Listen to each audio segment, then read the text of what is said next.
crime me garde une fascination. Je suis révolté. Une innocence, c'est toujours beaucoup plus sympathique qu'une culpabilité. Europe 1, Café Crime. Jacques Pradel. Bonjour à tous, c'est Café Crime 3921, le numéro du standard d'Europe 1 pour vos questions, vos réactions ou vos témoignages à ce qui va se dire dans cette émission. Si vous êtes sur internet, europe1.fr, nous lisons également les courriels. Et aujourd'hui, c'est une émission à propos de l'affaire Grégory. Dans la soirée du 16 octobre 1984, on retirait des eaux de la Vologne le corps d'un petit garçon de 4 ans dont la disparition avait été signalée par ses parents quelques heures auparavant. L'enfant est mort, noyé, ses mains et ses jambes sont liées par des cordelettes. C'est un assassinat. Dans les jours et les semaines et les années qui vont suivre, l'affaire Grégory défraie la chronique et divise l'opinion.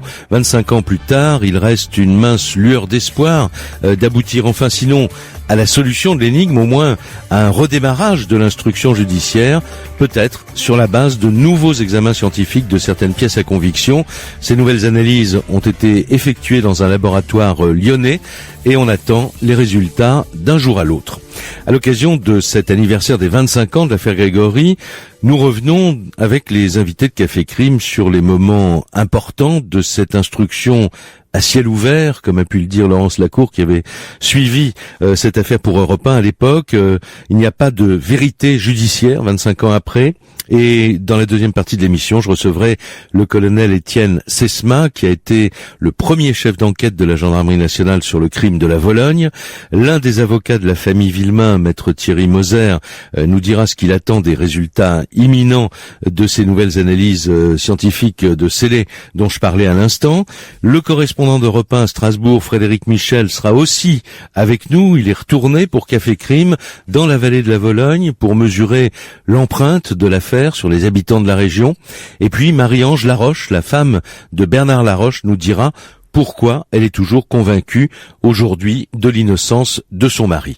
Mais tout de suite, nous revenons sur les moments clés d'une des instructions judiciaires les plus médiatisées de l'après-guerre. C'est le récit de Café Crime. Jacques Pradel sur Europe 1. Café Crime.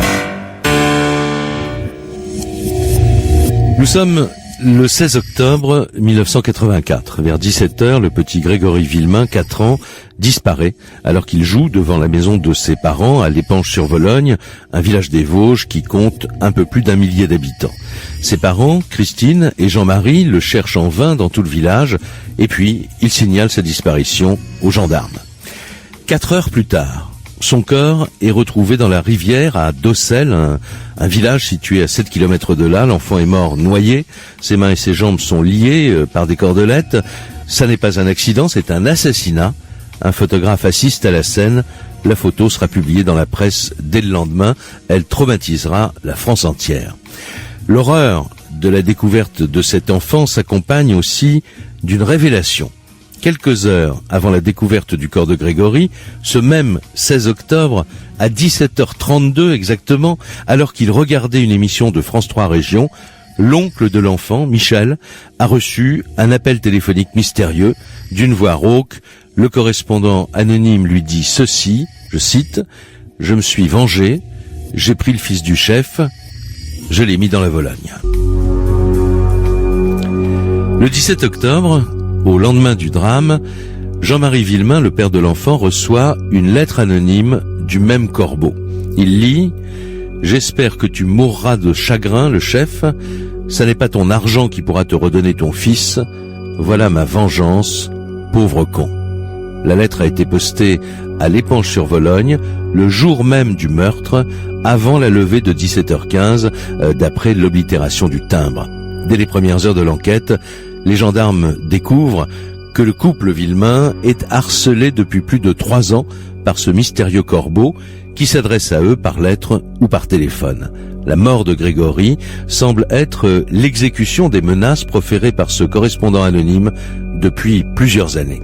C'est le premier élément d'une enquête que la gendarmerie va mener pendant 18 semaines jusqu'au 20 février 1985, date à laquelle elle sera dessaisie au profit du SRPJ de Nancy. Dans les jours et les semaines qui suivent, des centaines de journalistes vont investir la région et littéralement camper sur les lieux, traquant la moindre rumeur, le moindre témoin, porteur peut-être de l'improbable scoop après lequel tout le monde court. L'affaire Grégory devient un véritable feuilleton national où chaque jour apporte son information exclusive, en général démentie quelques heures plus tard. Et pendant ce temps, les gendarmes recueillent les premiers témoignages d'habitants de l'Épange. L'un d'eux leur dit avoir aperçu une personne devant la poste du village le 16 octobre vers 17h. Grâce à sa description, un premier portrait robot est réalisé. Une semaine plus tard, cet homme est retrouvé par les enquêteurs et aussitôt innocenté. Il s'agissait d'un ouvrier en déplacement dans la région qui attendait simplement le passage d'un collègue pour rentrer chez lui. Le 25 octobre, un deuxième portrait robot est établi sur les indications d'un autre habitant de l'Épange qui a remarqué un homme au visage rond avec des moustaches tombantes et des favoris circulant dans le village les 15 et 16 octobre dans un véhicule vert. Ce témoin a vu cet homme près de l'école et aussi dans le quartier où habitent les Villemains à proximité d'une décharge munie d'un fusil de chasse. Ce deuxième portrait robot va être complété le 27 octobre par un troisième, réalisé encore d'après le témoignage d'un autre témoin, restaurateur à Dossel, le village où l'on a retrouvé le corps de Grégory dans la Vologne. Ces deux portraits seront diffusés largement, mais n'auront pas de suite. Et l'histoire s'emballe. En effet, Bernard Laroche, cousin germain de Jean-Marie Villemain, a été entendu, ainsi que son épouse, Marie-Ange. Les gendarmes les ont laissés libres à l'issue de cette audition, mais ils soupçonnent Bernard Laroche, sinon d'être l'assassin de Grégory, du moins peut-être d'être le corbeau. Ils ont forgé cette conviction sur la base d'expertises graphologiques sur lesquelles nous reviendrons en détail dans la deuxième partie de l'émission. Les gendarmes entendent aussi Muriel Boll, 15 ans, la sœur cadette de Marie-Ange, car elle dort souvent chez sa sœur et son beau-frère où elle fait du babysitting. Dans un premier temps, Muriel confirme la présence de Laroche à son domicile le jour de l'enlèvement. Le 16 octobre, dit-elle, elle a pris le car devant son collège. Elle est arrivée chez les Laroche à 17h25. Bernard Laroche regardait la télé, précise-t-elle, avec son fils sur les genoux. Elle se souvient très bien de cette journée. Elle donne même des détails. Elle décrit notamment le chauffeur qui conduisait le car. Les gendarmes vérifient.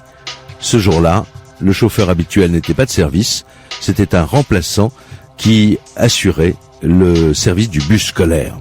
Un homme qui connaissait Muriel à cause de sa chevelure rousse, or il est formel. Muriel n'est pas montée dans son car ce jour-là. Muriel est donc entendue une nouvelle fois dans la matinée du 2 novembre. Elle maintient point par point ses premières déclarations, mais soudain, alors que les gendarmes la placent devant le fait que personne ne l'a vue dans le car, l'adolescente craque et elle avoue, elle n'était effectivement pas dans le car le 16 octobre. Bernard Laroche l'attendait, dit-elle, à la sortie du collège. Il l'a fait monter à l'avant de sa voiture, son fils Sébastien était assis derrière elle, ils ont roulé, raconte-t-elle, vers Champ-le-Duc puis vers l'Épange, où Bernard s'est arrêté. Il est revenu avec un petit garçon inconnu de Muriel, coiffé d'un bonnet, qui a pris place à l'arrière. Ils sont ensuite descendus vers le centre du village où ils se sont arrêtés un moment. Muriel se souvient que ce jour-là, la route était barrée. Puis ils sont repartis dans l'autre sens et se sont arrêtés, dit-elle, dans un autre village, près d'une petite place. Bernard, continue Muriel, est descendu de la voiture. Il a pris le petit garçon avec lui, après l'avoir appelé par son nom. Et puis il est revenu, seul, un peu plus tard, et ils ont regagné Aumonzé. Bernard est allé ensuite acheter du vin au supermarché Champion. Muriel explique aux gendarmes qu'elle a reconnu Grégory en voyant sa photo le lendemain dans le journal. Café Crime. Le récit. Coup de théâtre dans l'affaire Grégory. Muriel Boll, la belle-sœur de Bernard Laroche, raconte aux gendarmes qu'il a enlevé Grégory et qu'il l'a fait monter à l'arrière de sa voiture en sa présence le 16 octobre 2004. Les gendarmes sont à la fois sidérés et soulagés. Ils n'espéraient pas un tel coup de théâtre. Les enquêteurs interrogent encore deux amis de classe de Muriel qui leur confirment qu'elle n'était pas dans le car Le 16 octobre, Muriel est réinterrogée par de nouveaux enquêteurs à qui elle confirme ses aveux. Des croquis sont réalisés pour situer plus précisément l'itinéraire qu'elle a décrit. Le père de Muriel, inquiet, demande à voir sa fille, ce qui lui est accordé. Il constate que la jeune fille n'a pas été maltraitée, elle n'est ni fatiguée, ni déprimée. Les gendarmes décident quand même de garder Muriel, qui passera la nuit sur place à la section de gendarmerie, mais elle ne dormira pas en chambre de sûreté. Détail important pour la suite, nous sommes le vendredi soir, veille du week-end de la Toussaint. Les gendarmes téléphonent au juge Lambert, chargé de l'instruction de l'affaire, pour le tenir au courant des accusations de Muriel. À leur grande surprise, le juge leur demande de lui présenter la jeune fille le lundi suivant. Il est d'accord pour qu'elle passe la nuit à la section de gendarmerie afin de refaire le lendemain matin un point avec elle après une bonne nuit de sommeil. Le lendemain matin, à 8h30, Muriel est, selon les gendarmes, détendue et enjouée. Elle confirme à nouveau ses déclarations de la veille. Elle est ensuite examinée par un médecin à l'initiative des gendarmes. C'est le médecin de famille que Muriel connaît, avec qui elle se sent en confiance. Muriel est ramenée chez ses parents, qui doivent, c'est la loi, comme elle est mineure, prendre connaissance de ses déclarations. La jeune fille est donc présentée au lendemain du week-end chez le juge Lambert, qui la reçoit seule, hors de la présence des enquêteurs, à qui il demande de sortir de son bureau. Elle confirme ses aveux et le 5 novembre, Bernard Laroche est arrêté sur son lieu de travail. Il proteste de son innocence devant une forêt de micros et de caméras. Conduit à Épinal, le juge Lambert l'inculpe d'assassinat et le fait conduire à la prison Charles III de Nancy. Coup de théâtre, deuxième coup de théâtre. Le 6 novembre, Muriel Boll se rétracte. Elle revient sur l'ensemble de ses aveux. Le juge Lambert réagit aussitôt sur l'antenne d'Europe 1. Il pense, vous allez l'entendre, que Muriel a été influencée par sa famille. L'enquête continue. Nous avons d'autres éléments à côté qui permettent de tenir très peu de cas des déclarations de Muriel. Quand s'est-elle rétractée ? Hier soir. Mais elle avait passé toute la journée avec toute sa famille. Jusqu'à présent, rien ne permet d'affirmer qu'elle a été menacée par les gendarmes. Elle a été entendue la journée du vendredi. Elle a eu toute la nuit pour se reposer. Et le samedi matin, elle a confirmé ses déclarations. Elle a été vue par un médecin qui l'a vue très détendue, très normale. Et donc elle avait tout le week-end pour se rétracter si elle le souhaitait. Elle ne l'a pas fait. Elle a confirmé devant moi lundi matin. Est-ce que vous pensez qu'elle a subi la pression de sa famille ? Je le pense, oui. Pour moi, c'est évident. Alors Bernard Laroche est-il l'assassin de Grégory ? Les gendarmes en sont persuadés de leur côté, car au-delà des déclarations de Muriel, des expertises de l'écriture du corbeau et de sa voix sur les cassettes des conversations enregistrées semblent désigner Bernard Laroche. Les 5 ou 6 autres personnes qui ont été aussi désignées par ces experts comme pouvant être le corbeau ont tous, selon les gendarmes, un alibi qu'ils ont vérifié, un alibi qui les innocente de la possibilité d'avoir procédé à l'enlèvement et au crime. De son côté, Jean-Marie Villemain, le père de Grégory, est persuadé que son cousin est bien le coupable. Sur Europe 1, à nouveau, au micro de Laurence Lacour, il fait part de ses certitudes et, vous allez l'entendre, il dit qu'il pense également à faire justice lui-même. Ça ne peut être que lui. Vous en êtes convaincu aujourd'hui ? Convaincu pour moi personnellement, oui. Maintenant j'attends que la gendarmerie le prouve à 100%. Il a réussi à mentir presque tout le monde un sur l'autre, et ça il ne faudrait pas, il faudrait plutôt s'unir et puis se mettre d'accord pour demander la peine de mort. Parce qu'un type comme ça ne doit pas en vivre. Il faudrait qu'il avoue un jour ou l'autre. Pourquoi pouvait-il vous en vouloir autant à vous ? En vouloir, je ne vois pas, parce que sa situation sociale est meilleure que la mienne. Là, je ne comprends pas. Est-ce qu'à un moment, vous avez songé à faire justice vous-même ? Oh, mais de toute façon, j'y songe toujours, hein. Mais je veux pas m'en prendre un innocent. Moi, ce que je veux, c'est le coupable. La suite de ce rappel de l'affaire Grégory dans un instant, après cette page de publicité. Café Crime sur Europe 1. Le récit. Pour les gendarmes qui mènent l'enquête depuis le 16 octobre, la machine commence à se gripper à partir du mois de décembre 1984. Le juge Lambert n'a plus confiance en eux pour continuer à mener l'enquête. Les conditions dans lesquelles Muriel a été amenée à faire ses aveux sont mises en doute par la presse et par les avocats de Laroche. Le juge finit par interdire même aux gendarmes de procéder à certaines vérifications et auditions. Les médias et le système judiciaire s'emballent. Le 4 février, le juge, contre l'avis du ministère public, décide de libérer Bernard Laroche qui reprend donc son travail. Le parquet ne fait pas appel de sa décision. Et le 29 mars 1985, c'est le drame. Jean-Marie Villemain abat son cousin d'une décharge de chevrotine avant de se rendre aux policiers. Laurence Lacour, qui suit l'affaire pour Europe 1, raconte les circonstances de ce meurtre. À 13h15, Bernard Laroche revient comme d'habitude de son usine d'étissage Ancel. Il gare sa 305 Vert Bronze devant son chalet d'Aumonzey et s'apprête à rentrer chez lui pour déjeuner. Autour de lui, c'est le calme de la forêt. Soudain surgit d'un bosquet Jean-Marie Villemain, le père de Grégory. Les deux hommes restent face à face quelques instants. Bernard tente de raisonner Jean-Marie. Rentre, on va s'expliquer, tu sais que je n'ai rien à voir là-dedans. Pour toute réponse, il reçoit une décharge de chevrotine en plein poumon et s'écroule avant que son beau-frère Lucien ait le temps de s'interposer. Marie-Ange Laroche assiste impuissante à la scène. Son mari décède quelques instants plus tard au pied du chalet. Jean-Marie Villemain a longuement prémédité son geste. Le matin, il rend visite à sa femme Christine, toujours hospitalisée à Épinal, puis file à Bruyères pour chercher son fusil de chasse. Une fois son forfait accompli, Jean-Marie retourne voir Christine à la clinique, d'où il appelle le commissariat pour avouer son crime. Il se rend sans résistance un peu plus tard. Épinal, Laurence Lacour, Europe 1. Après l'assassinat de Bernard Laroche, l'affaire Grégory va subir un enchaînement fatal qui va encore brouiller un peu plus la compréhension de l'histoire. Le shaker médiatico-judiciaire ajoute un nouvel ingrédient à sa composition. Ce sont les on-dit.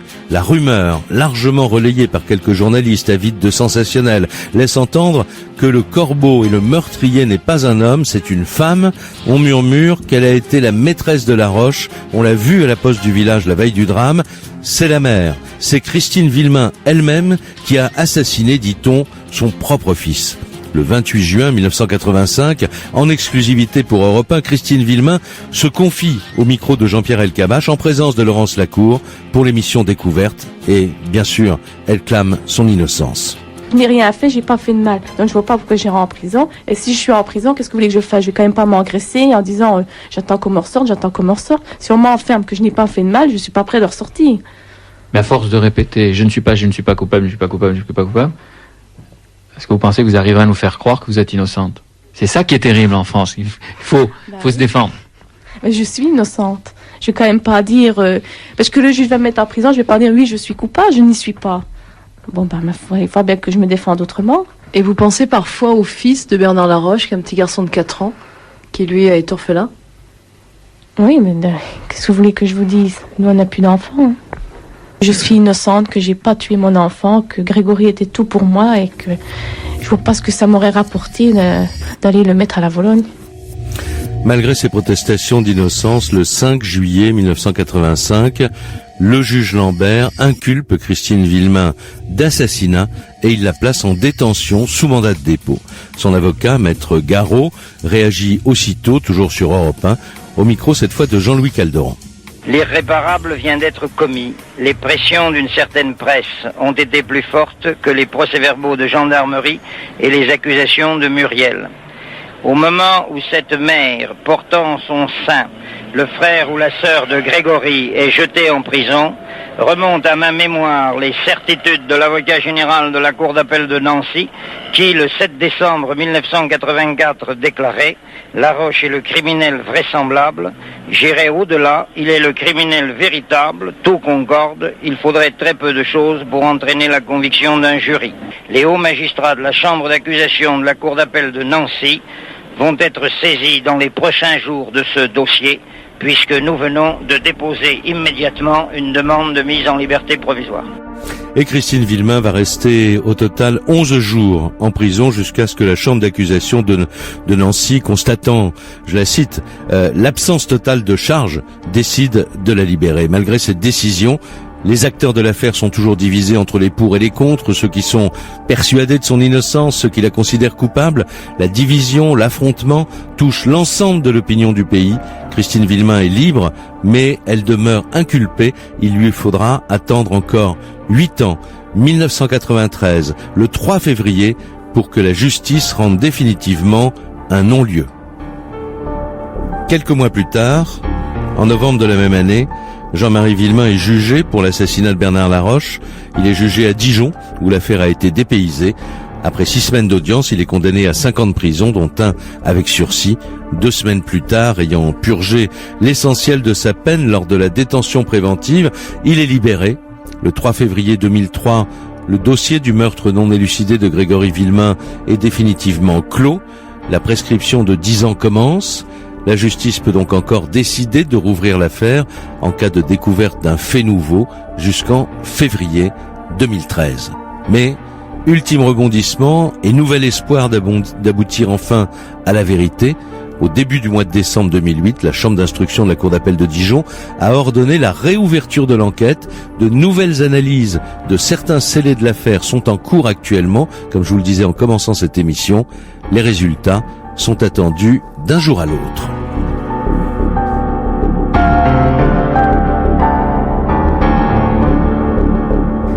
C'était le récit de Café Crime et maintenant jusqu'à 15h sur Europe 1, on continue de parler de l'affaire Grégory. Oui, on va en parler, Julien, jusqu'à 15h avec les invités de Café Crime, le colonel Étienne Sesma, que je salue, bonjour, et à qui on va donner largement la parole dans la deuxième partie de l'émission. C'est vous qui avez été le chef d'enquête au départ donc de ce drame, et ensuite nous aurons dans cette émission maître Thierry Moser, l'un des avocats de la famille Villemain, et puis on entendra également Marie-Ange Laroche qui sera au bout du fil par téléphone, et puis tout de suite je salue Frédéric Michel, bonjour. Bonjour. Alors vous êtes le correspondant à Strasbourg d'Europe 1, vous n'avez pas suivi l'affaire à l'époque. J'étais trop jeune. Voilà, mais par contre vous êtes rattrapé parce que pour Café Crime, vous êtes allé la semaine dernière dans la vallée de la Vologne, vous êtes retourné sur les lieux du drame pour voir ce qu'en pensaient aujourd'hui les habitants. Quelle atmosphère dans la vallée de la Vologne aujourd'hui en 2009 ? 25 ans après, l'empreinte du crime est encore très présente, notamment à l'Épange sur Vologne, le village qui était sous le feu des projecteurs, le village du petit Grégory. Et c'est vrai que sur place, on ne parle pas. Et on ne parle surtout pas aux gens qui viennent de l'extérieur et notamment aux journalistes. Les gens ont été marqués, ont été... il explique clairement pour les rares personnes qui ont accepté, pas au micro, mais de me répondre. On a trop été montré du doigt. On souhaite aujourd'hui oublier, tourner la page, et c'est vraiment très très présent. Les seuls qui, à la limite, vous parlent encore de l'enquête, ce sont les plus jeunes, ceux qui n'ont pas connu l'affaire, ceux qui n'étaient même pas nés en 1985 ou tout juste. Ouais, et c'est cela qu'on va entendre donc maintenant. Écoutez. Les gens de l'Épange sur Vologne ne souhaitent pas parler de cette mauvaise affaire parce que nous n'avons pas été très bien appréciés. En fait, nous avons été un petit peu catalogués comme tarés, comme gens reculés, retardés, dans la brousse profonde. Mais malheureusement, il y a quand même eu le décès de ce garçon-là, qui a fait mal, quoi. Puis aujourd'hui, on n'est pas plus avancé. Voilà. Les gens veulent oublier, puis bon, c'est vrai qu'ils en ont un peu marre de voir aussi toujours des journalistes. Puis bon, c'est une affaire, on se dit, on saura jamais qui c'est, donc voilà. José Tomasi, vous êtes journaliste à l'Écho des Vosges. Est-ce que vous allez régulièrement à l'Épange sur Vologne ? Oui, j'y vais régulièrement, mais pas forcément dans le cadre de mon travail. J'y vais régulièrement parce que c'est tout près de chez moi. On parle toujours, 25 ans après, de la mort du petit Grégory et de toute l'affaire. Plus du tout. Personne n'en parle, non pas que les gens n'y pensent pas certainement, mais bon, personne n'en parle. C'est quelque chose qui est resté dans les cœurs certainement, dans les esprits, mais bon, c'est pas évoqué. Grégory n'est plus au cimetière, Grégory a été incinéré, Grégory est parti, et puis ma foi, la vie, si on ose dire, la vie continue. Est-ce que pour vous c'est facile d'aborder le sujet ? Je l'aborde pas, non, on l'aborde pas. C'est quand même une histoire qui a 25 ans, on en a parlé, il y a coulé beaucoup d'encre, beaucoup d'eau aussi, et puis finalement on n'en parle plus. En fait, je pense pas que ce soit tabou, c'est plutôt parce que les gens ont tellement souffert d'un tas de choses, notamment d'un déchaînement médiatique qui les a blessés. Peut-être plus après, parce qu'au départ ils sont partis en confiance, et en fait il y a eu beaucoup de confiance qui a été trahie, et du coup les gens se sont un peu mis en retrait de cette histoire et puis de tout ce déchaînement. Parce qu'on parlait facilement à un moment à l'Épange sur Vologne. Oui, au début les gens n'étaient pas méfiants en fait. Et bon, on les a un peu manipulés aussi. On les a manipulés, on les a raillés, on les a moqués. Et là, les nouvelles analyses scientifiques, est-ce que on en parle, ça relance un peu le dossier ? Non, personne n'en parle. Bon. S'il se passait quelque chose et puis qu'effectivement on puisse découvrir quelque chose de concret, ça serait bien, mais bon, personne n'en parle. Le village a beaucoup changé Ah oui, le village a beaucoup changé, le village s'est beaucoup ouvert, il y a eu beaucoup de travaux, il y a eu beaucoup de choses nouvelles, il y a eu beaucoup d'activités nouvelles, il y a eu une communauté de communes qui s'est créée. On s'est beaucoup plus ouvert sur l'avenir que sur le passé. Non, ça ressemble plus du tout, même la route départementale qui va jusque d'Ossel, là où a été retrouvé Grégory, n'est plus du tout la même, elle a été refaite, les chemins d'accès ne sont plus les mêmes, même si on voulait rechercher aujourd'hui, on aurait difficile de retrouver de la même chose. Voilà, reportage donc de Frédéric Michel pour Café Crime. On reviendra à vous tout à l'heure, Frédéric, parce que vous avez également rencontré Maître Gérard Welzer, qui est l'avocat de Marie-Ange Laroche aujourd'hui. Et il faut quand même bien dire que tout le monde attend ces résultats d'analyse ADN, sauf peut-être curieusement sur place, quoi. Exactement, sur place, on ne parle pas de ces analyses et puis surtout on a peur d'un nouvel emballement. Ouais. Un mot, il nous reste 30 secondes avant le flash d'information, colonel Étienne Sesma, vous êtes l'invité de Café Crime aujourd'hui, on va parler de votre livre, Les 2 affaires Grégory, où vous racontez la mémoire que vous avez gardée de l'histoire. Vous y pensez encore, tous les jours? Je n'y pense pas tous les jours. Je pense quand je suis amené à en parler, parce que je pense qu'il faut témoigner. Il y avait beaucoup de choses à dire pour, apporter de l'eau à la vérité. Il y a tellement de contre-vérités, tellement de mensonges, tellement de fantasmes qui circulent qu'il faut témoigner pour remettre les choses au clair. Eh bien alors, on attend avec intérêt, bien sûr, tout ce que vous allez nous dire dans un instant. On se retrouve pour la deuxième partie donc de Café Crime, Julien, avec les invités. Jacques Pradel. Oui, c'est la deuxième partie de Café Crime avec tous nos invités. Je rappelle, si vous prenez l'antenne maintenant, demain, ce sera le 25e anniversaire de ce drame du 16 octobre 1984. On avait découvert le corps du petit Grégory dans les eaux de la Vologne, non loin de l'Épange sur Vologne, où il habitait et où habitaient ses parents. Et pour évoquer cette affaire et l'enquête, mais vue de l'intérieur, j'ai invité le colonel Étienne Sesma. À l'époque, vous étiez capitaine, vous commandiez donc la compagnie d'Épinal. La compagnie d'Épinal. Et alors, vous avez publié récemment un livre, Les 2 affaires Grégory, aux éditions Belfond. Oui. Vous êtes revenu sur tout ça parce que il y a des amertumes, mais ça, je ne sais pas si on aura le temps de parler de la guerre police-gendarmerie, mais enfin, ou des oppositions, on va dire, pour pas employer de grands mots. Mais enfin, vous restez évidemment 25 ans après, avec un certain poids, on va dire, peut-être pas sur la conscience, mais en tout cas sur l'estomac, quoi, avec l'idée que cette enquête n'aurait pas dû dérailler comme elle a déraillé, et que vous avez tenu, et moi je trouve ça extrêmement fondé, à dire la vérité, en tout cas votre vérité, sur le travail de la gendarmerie, qui a quand même été aussi malmené, ce travail, à travers la presse, à travers les différents intervenants, les différents acteurs de ce dossier. Et puis, on aura tout à l'heure, on entendra Maître Thierry Moser, qui attend évidemment, comme les parents Villemain, avec impatience, sur quoi vont déboucher les fameuses analyses qui sont en cours dans un laboratoire scientifique de Lyon. On entendra Marie-Ange Laroche dans quelques minutes, la femme de Bernard Laroche, et puis par l'intermédiaire donc de Frédéric Michel, également l'avocat de Marie-Ange Laroche, Maître Gérard Welzer, pour tirer lui aussi les enseignements de ces 25 ans d'affaires Grégory, à laquelle il faut mettre donc des suspensions pour l'instant, puisque la vérité judiciaire n'est pas connue.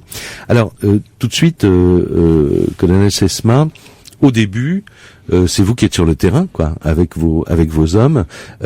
Quel est le travail que va faire la gendarmerie parce qu'on dit toujours que c'est ce qui se fait dans les 8 premiers jours d'une enquête qui est primordial pour l'avenir. Qu'est-ce que vous avez fait dans ces premiers jours d'enquête? Eh bien, on fait ce qui doit se faire en pareille circonstance. C'est l'exploitation des indices matériels, c'est la recherche des témoignages, le porte-à-porte, l'analyse des éléments qui apparaissent au fur et à mesure que l'enquête avance. Et très rapidement, vous avez des directions d'enquête, parce que j'ai évoqué dans le récit, on peut y revenir maintenant, c'est-à-dire que il y a un coup de fil anonyme le jour même de la disparition de Grégory, et le jour même où 4 heures plus tard on va le retrouver mort, et il y a une lettre le lendemain qui arrive, une lettre anonyme du Corbeau, qui a été postée, le timbre en fait foi, la veille également, avant 17h15, le jour de cet enlèvement et de ce meurtre. Tout à fait, on sait dès le départ qu'on n'a pas à partir dans toutes les directions. On sait très bien que l'assassinat de Grégory, c'est pas l'œuvre d'un rôdeur, d'un sadique de passage, c'est pas une affaire liée à un problème sexuel, c'est pas une affaire liée à une demande d'argent, c'est pas un problème de maltraitance. On a tout de suite des éléments qui nous apportent la preuve que Grégory a été assassiné pour un motif d'ordre psychologique, on pourrait dire, lié à une volonté de vengeance par rapport à son père. En fait, Grégory, c'est la particularité de cette affaire hors du commun, n'est pas tué pour ce qu'il est, mais ce qu'il représente. Parce qu'il est le fils de Jean-Marie du Villemin. chef. Il est le fils de Jean-Marie. Ouais. Et ça, les premiers éléments vont vous faire tout de suite comparer, je suppose, les premières. Quand la première lettre anonyme du Corbeau était-elle arrivée dans la famille chez Jean-Marie et Christine Villemin? Alors, l'élément clé de l'affaire Grégory, c'est effectivement cette lettre qui est postée le 16 octobre au moment de l'enlèvement de Grégory, vers 17h15. Vous l'avez évoqué tout à l'heure. Cette lettre nous raccroche au passé et nous permet d'emblée de comprendre que l'affaire Grégory commence en 1981, quand est apparu un corbeau dans la famille Villemin. D'accord. Donc cette lettre est l'élément clé, encore une fois. Premièrement parce qu'il nous raccroche au passé. En fait, la mort de Grégory, c'est la mise en œuvre des menaces qui existent depuis plusieurs années. Quoi. La mise en œuvre des menaces d'un corbeau qui est apparu en 1981, qui a, harcelé la famille, d'abord par des coups de téléphone et ensuite par des lettres au début de l'année 1982. Ouais. Après, il y a eu une période presque d'un an et demi sans qu'ils se soient manifestés. Mais enfin, on sait de manière très claire que la lettre écrite est postée le 16 octobre 1984 et de la même main que les précédentes, et c'est ce qui nous raccroche au passé. D'accord. Juste une question comme ça, une incidente. On a rappelé que vous commandiez donc la brigade de gendarmerie, la compagnie d'Épinal. Oui. Est-ce que c'est courant ces affaires de corbeaux, de lettres anonymes? Moi, c'était la première que j'avais à traiter. Et les Villemin n'avaient pas porté plainte avant? Alors, les Villemin, si, il y avait une plainte, mais qui avait été traitée par une brigade voisine, ne dépendant pas de ma compagnie, en 1982. Après les coups de téléphone, il y a eu une plainte de la famille Villemin qui a fait l'objet d'une enquête. Oui. Et c'est après cette enquête qu'il y a eu ce coup d'arrêt, cette disparition du corbeau pendant un an et demi jusqu'à ce qu'il réapparaisse en octobre 84. Alors, passons sur les portraits robots. J'ai raconté au début, c'est évidemment trouver des témoins éventuels. Vous trouvez quand même quelques personnes qui font des témoignages. Alors évidemment, impossible de savoir quand ils vous les font s'ils sont déterminants ou pas. Alors dans un premier temps, on travaille sur les gens qui sont naturellement, j'allais dire, désignés par la famille, parce que cette querelle, cette tension qui existe dans la famille de plusieurs années avait créé des clans. Il y avait des gens qui s'accusaient mutuellement d'être les corbeaux. Donc le premier travail, c'est de vérifier justement les alibis et les emplois du temps des gens qui sont naturellement désignés comme étant les corbeaux. Ça prend quelques jours. On découvre que le corbeau, c'est beaucoup plus subtil, n'est pas celui que l'on croit, et qu'il faut chercher davantage et imaginer quelqu'un qui est resté très en retrait, certainement avec une double attitude, cachant bien son jeu en tout cas au sein de la famille, puisqu'il n'avait jamais été découvert pendant ces 3 années-là. Et ça va être l'axe évidemment de l'enquête pendant les 18 semaines, mais en fait c'est 8 vraies semaines d'enquête, vous le racontez dans votre livre. Après, la machine se grippe, comme on le disait tout à l'heure. Alors, si vous voulez bien, on va faire une première pause. Pour des raisons purement d'emploi du temps, tout de suite après la pause, on va avoir Marie-Ange Laroche au téléphone, parce que nous tenions à ce qu'elle puisse s'exprimer dans cette émission, puis on reprendra ensuite le cours de cette évocation d'une enquête donc qui, malheureusement, n'a pas abouti aujourd'hui. Café Crime sur Europe 1. 13h30, 15h. Avec Jacques Pradel. Et avec une émission consacrée aujourd'hui à l'affaire Grégory Villemin, Jacques. Oui, demain, ça fera 25 ans qu'on a retrouvé, donc le 16 octobre 2004, cet enfant 1984, bien sûr, dans la Vologne. Et ça fera 24 ans et demi que Bernard Laroche a été tué par Jean-Marie Villemin. Je le précise puisque nous avons Marie-Ange Laroche au téléphone. Bonjour madame. Bonjour monsieur. Alors je suppose que je voudrais dire d'abord à ceux qui nous écoutent que dans quelques jours, la sortie de votre livre est prévue le 4 novembre prochain aux éditions de l'Archipel. Donc dans quelques jours, vous publierez Les larmes oubliées de la Vologne. C'est le titre que vous avez donné au livre que vous vouliez faire depuis toutes ces années. Est-ce que vous pouvez d'abord nous dire cet anniversaire, vous l'abordez comment ? Je l'aborde, j'y pense aussi, parce que je pense que mon malheur est lié à cette date. Donc, voilà. Comment? Et 25 ans après, on en est toujours au même point, quoi. Ouais. Mais 25 ans après, vous êtes toujours persuadé de l'innocence totale de votre mari Bernard Laroche? Oui, tout à fait. Je le maintiens. Comment vous avez vécu à l'époque ce qu'on a évoqué tout à l'heure très très rapidement, c'est-à-dire cette enquête de gendarmerie, puis l'inculpation de Bernard Laroche pour assassinat par le juge Lambert, puis ses 3 mois de prison, puis sa libération et malheureusement ensuite son assassinat? Écoutez, c'est très difficile. La gendarmerie, je sais, comme moi-même, j'y suis passée, donc je sais comment ils ont agi avec moi, donc je m'imagine comment ils ont passé avec ma sœur, quoi, je veux dire. Ils n'ont pas été très tendres, ça c'est sûr. Les 3 mois de prison ont été, bien sûr, très très difficiles.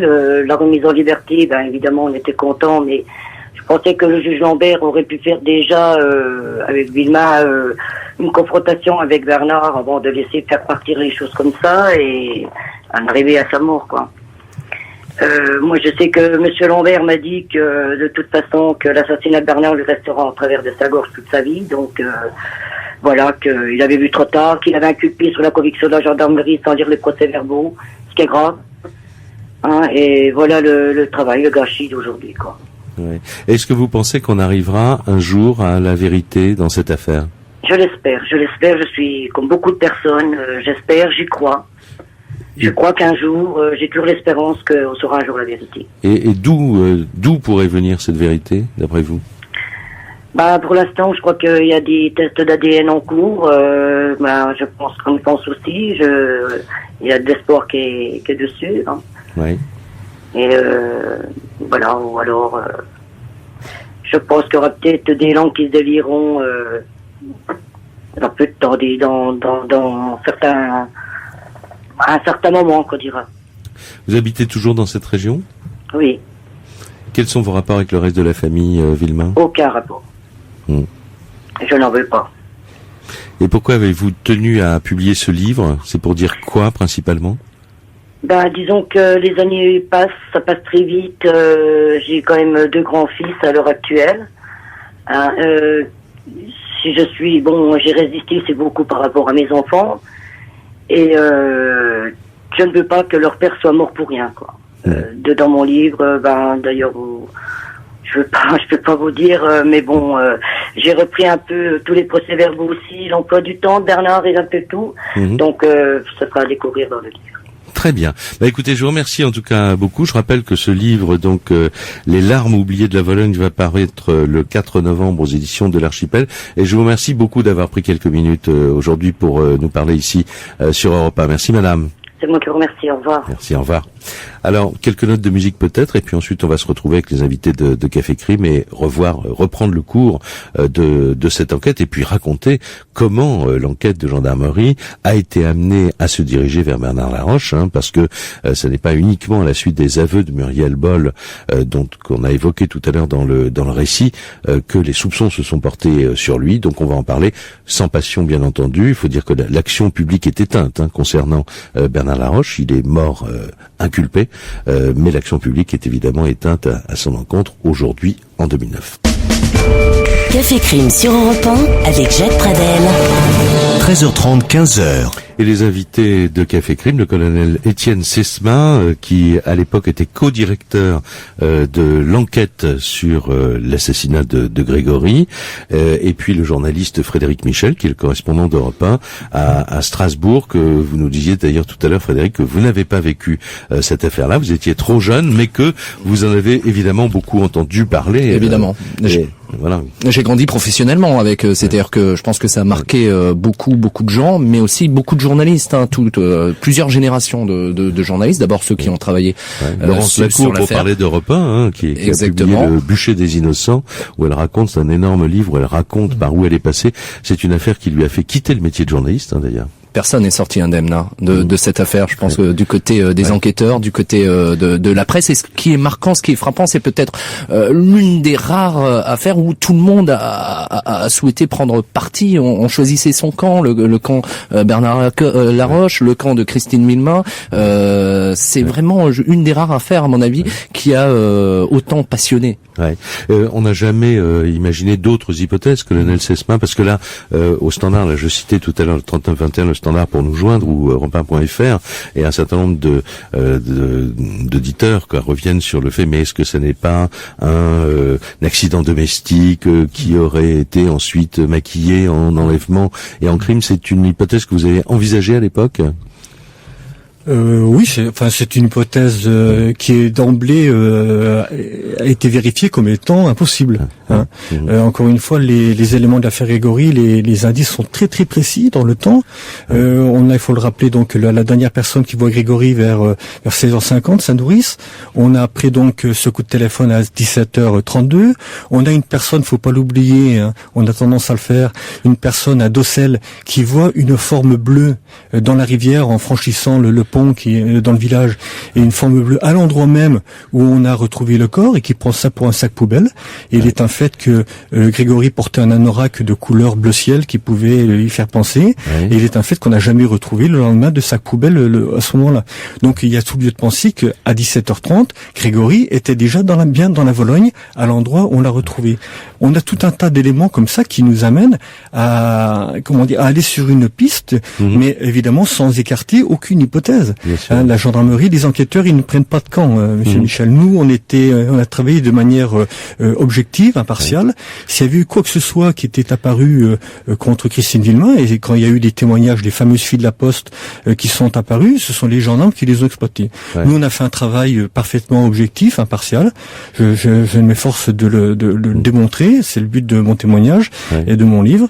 Et c'est un travail qui se tenait, qui était cohérent, qui tenait compte de tous les témoignages, et puis tout ce que la police technique et scientifique de l'époque nous permettait. Voilà, et qui n'a pas été mené, comme certains l'ont dit, par un jeune capitaine, donc vous, et par un jeune juge Lambert, parce que ça vous a beaucoup blessé, je crois. Oui, c'est vrai, on cherche souvent, l'affaire est complexe, alors on cherche parfois des raccourcis, des caricatures, et j'entends parfois des journalistes qui disent, bon, vous avez vu, il y avait un jeune juge, un jeune capitaine, vous avez tout compris, c'était des affaires d'enfants de cœur, donc c'est pour ça que ça a loupé. Bon, c'est complètement fou, d'abord parce que la jeunesse n'est pas synonyme premièrement d'incompétence, parce que les problèmes que le juge Lambert a rencontrés ne sont pas liés à son manque d'expérience. C'était déjà quelqu'un qui avait quelques années de magistrature derrière lui. Et puis de mon côté, je travaillais avec un commandant qui était un expert de la police judiciaire, le commandant Chaillan, qui était quelqu'un d'âge mûr.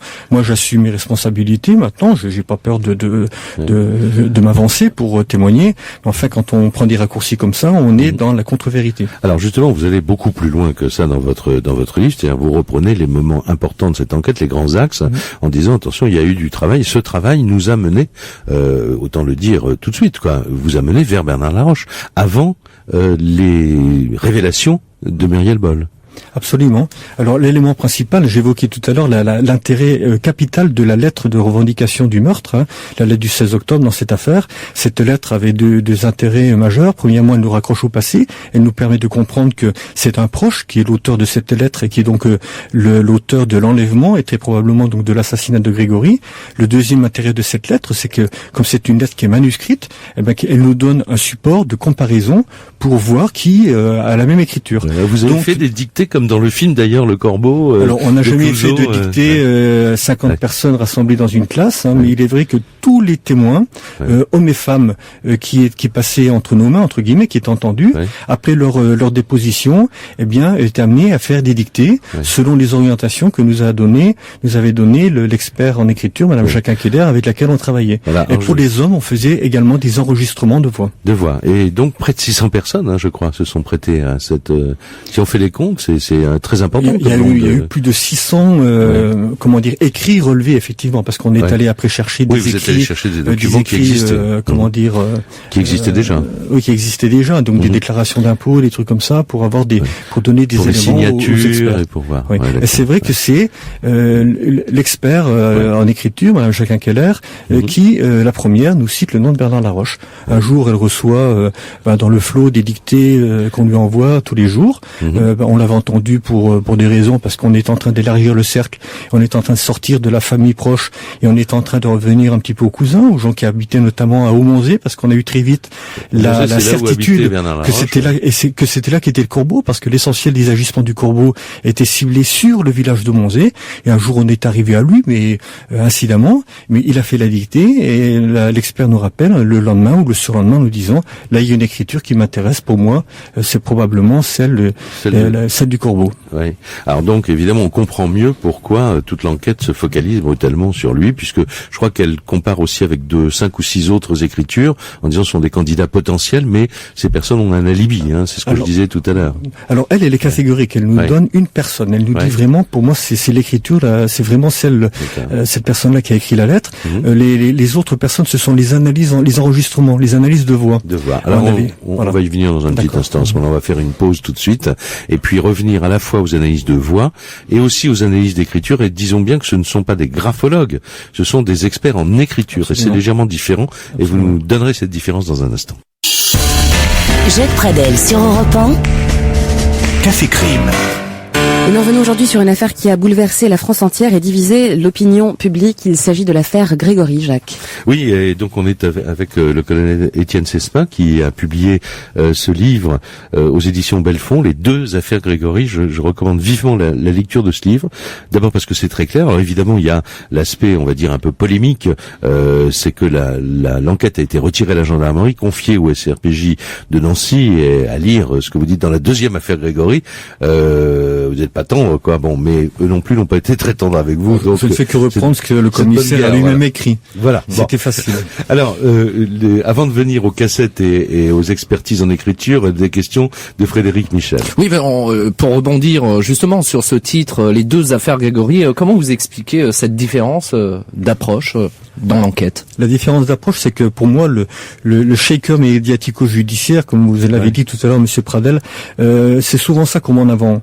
On parle de la dérive médiatique, de tous les problèmes qu'il y a eu derrière l'affaire Grégory. On oublie souvent la question essentielle, la première affaire Grégory, qui est de répondre à la question, qui a tué Grégory? On oublie l'enquête. On oublie vraiment ce qui a été fait sur le terrain, les premières semaines, les premiers jours. Vous disiez qu'ils sont essentiels, et c'est vrai, dans une enquête. On oublie le fond de l'affaire.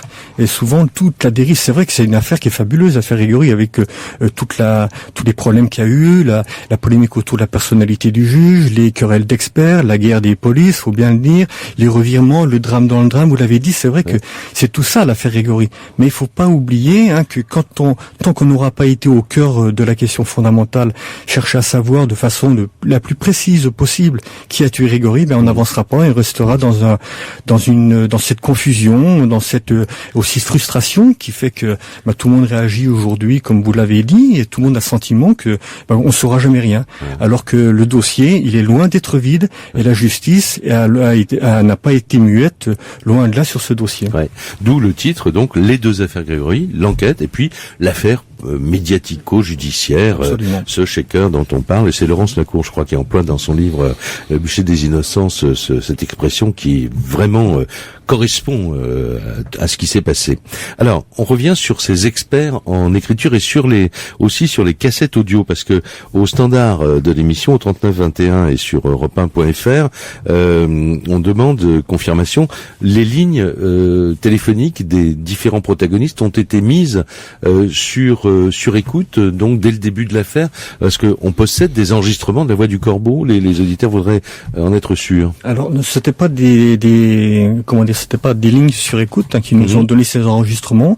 Ce sont les particuliers, c'est-à-dire Christine et Jean-Marie et Villemin à côté. Qui étaient enregistrés sur leur répondeur. Qui ont enregistré avec une cassette, qui ont enregistré la voix du corbeau, parce que il y a eu, il faut le rappeler, à la fin de l'année 81, début de l'année 82, mais c'était des centaines de coups de téléphone qui étaient dirigés vers la famille ou vers l'extérieur. Des gens qui appelaient des pompes funèbres, des médecins, des pompiers, des infirmières, etc. pour aller chez les parents. C'était vraiment, ils étaient harcelés. On envoyait les pompiers ou les hôpitaux chez les Villemains. Absolument, chez les Villemains. Et il y avait donc, et puis il y avait ces lettres. Pour leur pourrir la vie, quoi, en fait. Pour leur pourrir la vie. Et puis il y avait les coups de téléphone à l'intérieur de la famille. Chacun parfois jouant au corbeau, parce que soupçonnant un autre, donc passant un coup de téléphone. À cette époque-là, il n'y avait pas de suivi des lignes téléphoniques comme aujourd'hui. Aujourd'hui, on arrive très vite à remonter. N'importe quel appel numérotation est enregistré. N'importe quel. Avec les moyens d'aujourd'hui, on aurait pu situer les appels du corbeau. Je pense qu'aujourd'hui, l'affaire ne serait pas déroulée comme ça. Je pense que plus personne ne commet l'erreur de jouer au corbeau avec des téléphones. Que ce soit des téléphones portables ou des téléphones fixes, on arrive très vite à remonter à l'auteur. Oui, bien sûr. Oui, parce que vous auriez pu demander à France Télécom la remontée de tous les appels de tous les gens ça, c'était concernés. Pas possible à l'époque, ça n'existait pas. Comme il n'y avait pas de prélèvement ADN non plus. Il n'y avait pas de prélèvement ADN, mais par contre, il y avait des analyses sur les salives qui nous permettaient d'avoir des idées sur les groupes sanguins des personnes ayant par exemple mouillé un timbre avec leur salive. Ce sont des recherches que nous avons faites également. Oui. Alors venons-en à l'expertise de l'écriture. Il y a 2 experts qui sont sollicités et vous allez nous expliquer d'abord leurs conclusions, où ils en sont arrivés, et puis pourquoi surtout, parce que vous en parlez dans votre livre, pourquoi ces 2 expertises n'ont pas été versées au dossier de l'instruction. On se dit mais on marche sur la tête là. Effectivement, c'est la première grosse faille du dossier, c'est que les rapports d'expertise de Madame Jacquin Keller, qui à l'époque, il faut le souligner, est l'experte numéro 1 en écriture en France. Elle travaille avec des laboratoires allemands, suisses, c'est la référence. C'est le juge Lambert qui lui-même nous a demandé de travailler avec elle. Le problème, c'est que le juge Lambert, qui n'était pas toujours très disponible, n'a pas eu le temps n'a pas pris le temps de faire le papier, l'ordonnance nécessaire pour la saisir. Donc au départ, pour acter son Vous avez demandé verbalement alors de le faire. Il n'y a pas eu de papier. Il nous a demandé de le faire. Donc nous on avait fait une réquisition à personne qualifiée pour acter le début de son travail. Mais au bout de quelques temps, on s'est rendu compte que c'était pas. De toute façon, on le savait dès le départ. On savait que c'était pas bon. On est allé voir le juge Lambert. On lui dit il faut que vous fassiez maintenant une ordonnance pour officialiser la saisine de ces experts. Et il a refusé. Il a dit non. Écoutez, je me suis renseigné. C'est pareil. Votre réquisition ira bien. En fait, dès que le dossier est arrivé entre les mains d'un avocat, ça n'a pas manqué. Et ils ont attaqué à juste titre. Donc le dossier a été frappé de nullité. Exactement. Simplement pour un vice de forme. Et c'est complètement incroyable. Alors qu'on va retrouver des éléments précieux. L'avantage surtout, c'est que ces personnes-là, elles ont travaillé dégagées de toute pression. À l'époque, il n'y avait pas de camp, il n'y avait pas d'orientation, il n'y avait pas de suspect. Elles ont travaillé comme ça, de manière absolument impartiale. Ce qui n'a pas toujours été le cas après, où il y a eu tout un tas de pressions. Il n'y avait pas d'avocat dans le dossier. Elles ont travaillé de manière absolument impartiale et solide. Moi, j'ai revu après plusieurs fois Madame Jacquin Keller, qui est décédée depuis. À chaque fois, elle m'a redit soyez rassurés, mon travail, je l'assume, et les conclusions auxquelles je suis arrivé, je continue de les maintenir. Alors, donc, ils identifient les 2 ou l'un des 2, en tout cas l'écriture de Bernard Laroche, ce que vous nous avez dit tout à l'heure. Oui. Et ils vont plus loin, ils trouvent, alors ça, prenez 2 minutes pour nous expliquer ce que c'est. Ils identifient ce que les spécialistes appellent un foulage, et sur la base de ce foulage, c'est très important, ça désigne évidemment Bernard Laroche. Alors expliquez-nous ça, prenez le temps. Oui, alors ce sont pas les experts en écriture qui trouvent le foulage, mais c'est un gendarme de la section de recherche qui est spécialisé en écriture, spécialisé en police technique, le gendarme Denis Klein. Il est expert aujourd'hui agréé au moins de la cour d'appel de Metz, qui travaille dessus. Et lors de la réunion de calage sur le travail des experts, en présence du juge Lambert, lui travaille sur le support, sur la lettre de revendication du meurtre, et il découvre, en utilisant un processus de lumière rasante, il découvre des foulages sur cette lettre. Alors, foulage, c'est l'empreinte que alors, je prends une feuille de papier, je la pose sur une autre feuille de papier, j'écris, Oui. Donc,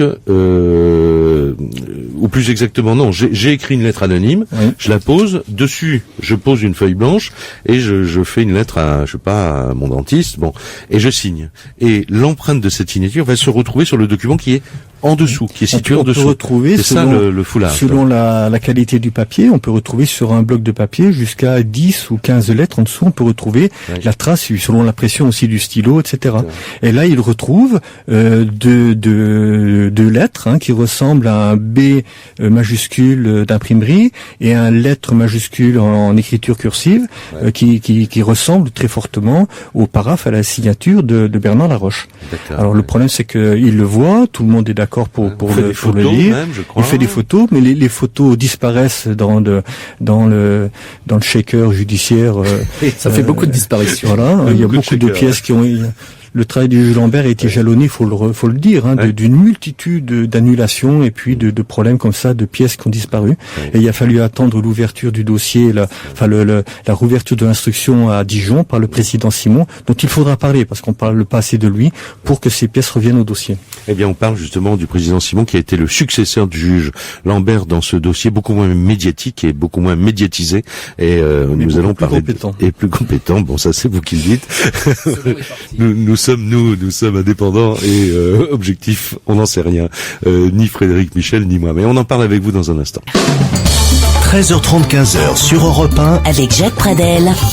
Café Crime. Et nous sommes toujours avec le colonel Étienne Sesma, le correspondant d'Europe 1 à Strasbourg, Frédéric Michel, pour parler de l'affaire Grégory Jacques. Voilà, et vos questions, vos réactions au 3921 et sur europe1.fr. On nous demande, beaucoup d'auditeurs, je prends une fiche parmi les autres, Nicole là, qui nous vient nous envoyer un courriel pour nous dire mais dans combien de temps on va connaître les résultats de ces tests ADN. Eh bien, en fait, on n'en sait rien, on attend, tout le monde attend. On attend, ça fait maintenant près de 8 mois, et chaque semaine on nous annonce des résultats imminents. Vous avez dit en septembre certainement. Exactement. Après c'était fin septembre, puis début octobre, et puis là on est le 15 et rien à l'horizon. Mais ça devrait quand même être publié dans les jours qui viennent, et on nous demande aussi quelles pièces ont été soumises à l'analyse, et ça on aura la réponse tout à l'heure en entendant maître Thierry Moser, qui est l'un des avocats de la famille Villemain, qui a refait cette liste à Lorena Martin, qu'il a appelé hier parce qu'il pouvait pas être disponible aujourd'hui pour l'émission. Alors colonel Sesma, un mot tout de suite donc sur ce juge Simon qui a pris la suite de l'instruction. Il y a eu 2 juges encore après Lambert, et on a beaucoup moins parlé d'eux effectivement, et vous considérez, vous le dites dans votre livre, qu'ils ont fait un excellent travail pourtant. Le juge Simon, le président Simon, parce qu'il était président de chambre d'accusation à l'époque, c'est le magistrat qui sauve le système judiciaire. C'est lui qui sauve l'affaire Grégory, c'est lui qui empêche l'erreur fatale, et c'est lui qui reprend tout le dossier jusqu'à produire cet arrêt du 3 février 1993 avec un travail du président Martin entre-temps qui est la référence en la matière, qui nous permet de dire que la justice n'est pas restée muette puisque cet arrêt fait quand même 80 pages. Oui, mais il débouche sur quoi alors? Il débouche sur 2 choses. Il débouche déjà sur une affirmation catégorique comme quoi Christine Villemain est absolument innocente. Toutes les charges et pseudo-charges retenues contre elle sont réfutées, sont balayées, sont réduites à néant. La malhonnêteté des enquêteurs qui ont conduit à son inculpation est démontrée, il faut bien le dire. Non, on parle pas de vos collègues gendarmes, là, vous parlez des gens du CRPJ de Nancy. Je parle d'un commissaire, je parle pas de la police, pour laquelle j'ai beaucoup de respect, mais je parle d'un commissaire qui a déshonoré son titre d'auxiliaire de la justice et qui a déshonoré son métier. J'ai pas peur de le dire, parce que quand un enquêteur avoue qu'il se lie avec un avocat et un journaliste pour faire avancer son enquête, eh bien on ne peut être que dans l'erreur. Scellé au champagne. C'est lui qui le dit, je l'accuse pas. Comme il n'est pas là pour vous répondre cet après-midi, j'envoie tout le monde à votre livre pour vraiment les détails, parce que vous êtes très long là-dessus et très très complet. Oui, et alors l'autre chose. Cet arrêt dit clairement que Christine Villemain est absolument innocente. Ça c'est quelque chose qu'il faut dire et répéter. Christine Villemain ne peut pas, d'une façon ou d'une autre, être l'auteur ou la complice de la disparition de son fils. Et puis, toute l'affaire revient sur l'autre thèse. Il y en a jamais eu 36. Il y en a eu que 2 qui sont jamais réapparus. L'autre thèse, c'est celle du cousin, c'est celle de Bernard Laroche. Je comprends que sa femme me défende de sa mémoire. Mais maintenant, c'est à la justice de dire. Ce qu'il faut rappeler, c'est qu'en 1993, bien qu'il soit mort, bien que l'action publique soit éteinte à son égard, les magistrats n'ont pas quand même hésité à écrire qu'il existe à son égard des charges très sérieuses d'avoir enlevé l'enfant. Alors, malgré tout, Frédéric Michel, vous avez rencontré Maître Gérard Welzer, qui est l'avocat de Marie-Ange Laroche. Il n'a pas été, je crois, l'avocat de Bernard Laroche à l'époque, mais il préside donc aux intérêts de Madame Laroche. Et vous l'avez interrogé, vous l'avez rencontré pour cette émission. Il reste également très marqué par l'affaire. Il était entré dans la défense avec Maître Pron de Bernard Laroche. Il avait demandé une protection policière pour Bernard Laroche, et lui aujourd'hui dit que finalement ces nouvelles analyses, pourquoi pas, mais en même temps il craint le retour de cet emballement judiciaire, médiatique. Il reste quand même très sceptique sur les possibles avancées. Eh bien, on va écouter ce qu'il vous a dit. 25 ans après, les plaies ne sont pas refermées, les gens en ont assez. Il faut se souvenir qu'à l'époque, certains reportages télévisuels ont montré les Hauts-de-Vosges comme étant peuplés de gens arriérés. Marie-Ange Laroche, veuve de Bernard Laroche, se trouve dans une situation sociale très difficile et à intervalles réguliers, malheureusement, elle ne peut même pas faire le deuil. Puisque tous les 3-4 ans, cette affaire devient un feuilleton. Et malheureusement, certains s'évertuent à faire traîner cette affaire, parfois pour des intérêts pécuniaires, et puis d'autres fois parce que certains continuent à péter les plombs. Faut pas oublier que ce dossier a été une machine à dérapage. On ne connaîtra jamais la vérité. Pour moi, le dossier qui existe permettait de trouver la vérité. Les dérapages ont fait que ce train a déraillé. Eh bien, la famille Villemain a été brisée. Bernard Laroche a été accusé à tort, innocenté et assassiné. Sa famille est brisée. L'honneur de la justice a été brisé parce qu'on a dit que le premier jeune magistrat avait tout raté. C'est vrai. Sauf qu'on a nommé un ancien qui a pété les plombs après. Le magistrat de Dijon, qui à l'époque avait en instruction ce dossier, a explosé en plein vol. C'est-à-dire qu'il est temps peut-être d'arrêter la machine à dégâts. 25 ans après, on ne trouvera malheureusement rien. Les constatations sont nulles. J'allais dire, au mieux dans ce dossier, on ne trouvera rien. Au pire, imaginez qu'on trouve l'ADN. Faire confiance à la science, c'est bien, mais faut pas croire que la science a réponse à tout. Imaginez qu'on trouve l'ADN d'un voisin. On va aller chercher ce voisin, le clouer au pilori en disant « Qu'est-ce que vous faisiez il y a 25 ans à cette époque ?» C'est n'importe quoi. Maintenant, si on était sûr de trouver, moi je vais vous dire, il ne s'agit pas pour Marie-Ange Laroche et sa famille de dire nous on veut pas savoir la vérité. Marie-Ange Laroche, elle ne sera tranquille que si elle savait la vérité. Mais il faut pas que ça soit une vérité orientée ou une fausse vérité comme cela s'est produit. Récemment, un film a été tourné en essayant de montrer à tort et de diffamer la mémoire de Bernard Laroche. Bon, nous avons fait condamner ce film pour diffamation. Si on réouvre ce dossier, alors on met tout sur la table. Mais ça veut dire que la machine à dérapage est rallumée et ça veut dire qu'il va y avoir à nouveau des dégâts, sans pour cela, je le crains, être assuré qu'on trouve la vérité. Maître Gérard Welzer, donc l'avocat de Marie-Ange Laroche, à votre micro, Frédéric Michel. On sent bien les deux camps. Ah oui, et alors, dans un instant, on va diffuser donc l'interview que Lorena Martin a réalisée de Thierry Moser, donc l'avocat de la famille, l'un des avocats de la famille Villemain. Mais auparavant, une page de publicité, et puis ensuite on reviendra sur une des autres grandes polémiques de cette affaire, c'était les aveux de Muriel Boll, dont vous parlez également, colonel Sesma, dans votre livre. Jacques Pradel sur Europe 1. Café Crime jusqu'à 15h. Colonel Sesma, d'un mot maintenant, on peut pas ne pas aborder cette garde à vue de Muriel Boll. Il a été dit que ses aveux avaient été obtenus de façon pas forcément musclée du tout, parce que je crois que personne n'a jamais pensé que les gendarmes à l'époque avaient torturé cette jeune fille de 15 ans, mais l'avaient influencée dans ses réponses, y compris aussi quand il y avait eu cette fameuse reconstitution de l'itinéraire qu'elle aurait emprunté avec Bernard Laroche selon ses déclarations. Alors, ce qu'on peut dire rapidement sur le témoignage de Muriel, c'est que il est surtout conforté par 7 autres témoignages. Si son témoignage était sec, s'il y avait que le sien, on pourrait se poser des questions. L'intérêt d'un témoignage, c'est quand il est recoupé par d'autres personnes. Et en cette circonstance, il y a 7 personnes qui, devant le président Simon, ont maintenu, et même parfois certains qui ont apporté des éléments complémentaires. Il y a 7 personnes qui corroborent ces déclarations. Ça, c'est le premier point. Le deuxième point, surtout qu'ils n'ont pas vu dans le car. Alors, on n'a pas vu dans le car. Il y en a 2 qui disent l'avoir clairement vu monter dans une voiture qu'elle désigne sur une planche photo. Il y a X voitures comme étant celle de Bernard Laroche. Il faut le rappeler. Moi, mon camp, c'est celui de la justice. Moi, mon camp, c'est celui de la justice bien faite. C'est celui de l'arrêt du 3 février 1993. C'est l'œuvre du président Simon, du président Martin. Mais je voudrais, pour revenir sur ces témoignages de Muriel, je voudrais aussi souligner qu'il y a eu toute une manœuvre de déstabilisation du travail de la gendarmerie pour chercher à nous discréditer donc et à dévaloriser la valeur de ces aveux. Ça fait l'objet d'une plainte contre nous pour subornation de témoins, faux usage de faux, etc.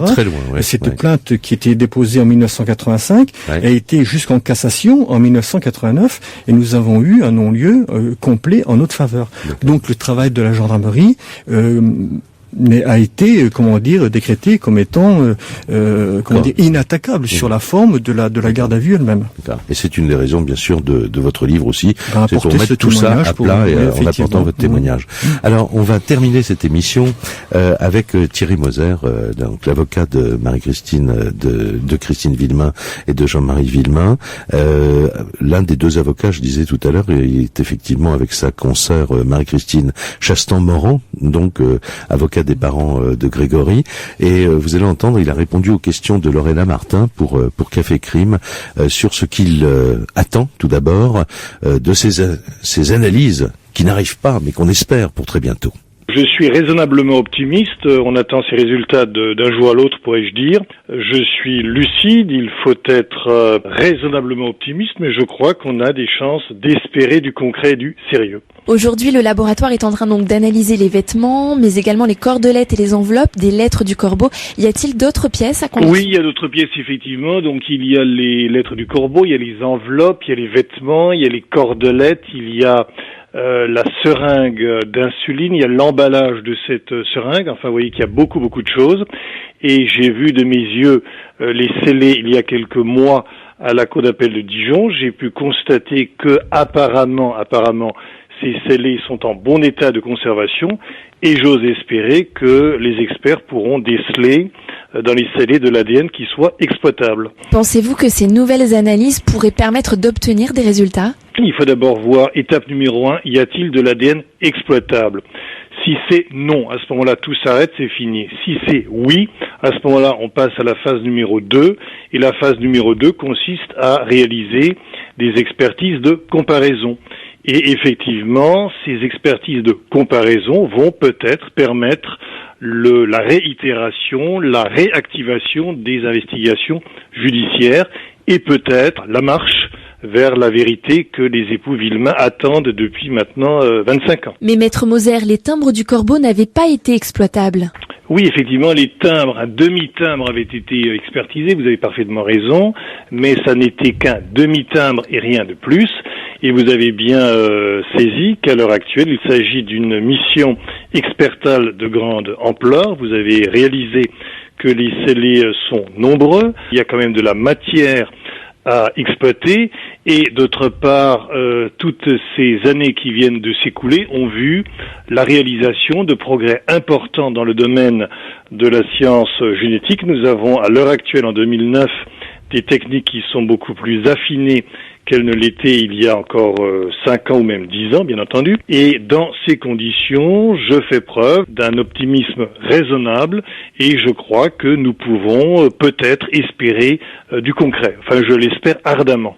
Alors, si on trouve sur ces nouvelles pièces à conviction de l'ADN, ce ne sera pas forcément l'ADN du présumé coupable. On trouvera de l'ADN de Monsieur X ou de Madame Y et à ce moment-là, Monsieur X ou Madame Y devra quand même fournir des explications sur le pourquoi de la présence de son ADN donc sur les scellés et je pense que le questionnement auquel l'autorité judiciaire pourra se livrer à ce moment-là, ce questionnement pourra être en effet très intéressant et déboucher sur des perspectives nouvelles d'avancement de ce dossier. Si on trouve de l'ADN exploitable, il faudra réaliser des comparaisons et on va effectivement faire des comparaisons avec les personnes dont les noms apparaissent dans cette procédure et notamment au début de cette procédure. Et pour le moment, donc, aucun résultat n'a été publié officiellement. Comment l'expliquez-vous ? Je ne suis pas dans le secret des experts, mais enfin je suis convaincu, je veux penser que les experts de Lyon travaillent dans le calme, dans la sérénité, avec compétence et avec sérieux. Personnellement, je veux bien encore attendre un petit peu de temps en ayant l'espoir que ces travaux sont menés dans les conditions les meilleures qui soient. Cette affaire Villemain, c'est un fiasco épouvantable pour la justice parce que avant que le dossier ne soit transféré à la justice dijonnaise, et à l'époque où ce dossier était sous le règne de la justice d'Épinal-Nancy, eh bien, c'était le fiasco, c'était la catastrophe. L'instruction initiale a été menée en dépit du bon sens. À partir du moment où, au printemps 1987, le dossier arrive à Dijon, nous avons connu, avec le président Maurice Simon, la rigueur, le sérieux et la compétence. Quel est l'avenir de cette affaire ? Eh bien, l'avenir de cette affaire, moi, je ne saurais préjuger. Je disais il y a quelques instants que si nous trouvons de l'ADN exploitable, on pourra passer à la séquence numéro 2, c'est-à-dire les expertises de comparaison avec l'espoir ensuite d'aller encore plus loin. Si au contraire, nous ne trouvons pas dans les scellés de l'ADN exploitable, ce sera la fin de cette affaire criminelle. Ce serait pour Christine et Jean-Marie, les parents de Grégory, une immense déception parce que vous devez comprendre que ces malheureux parents qui ont connu l'injustice, la souffrance, la calomnie, la méchanceté, bien ces malheureux parents depuis 25 ans se battent pour l'éclosion de la vérité. Et si nous devions, dans les semaines ou les mois à venir, refermer ce dossier sur un constat d'échec, ce serait évidemment pour les parents quelque chose d'épouvantable et d'effrayant.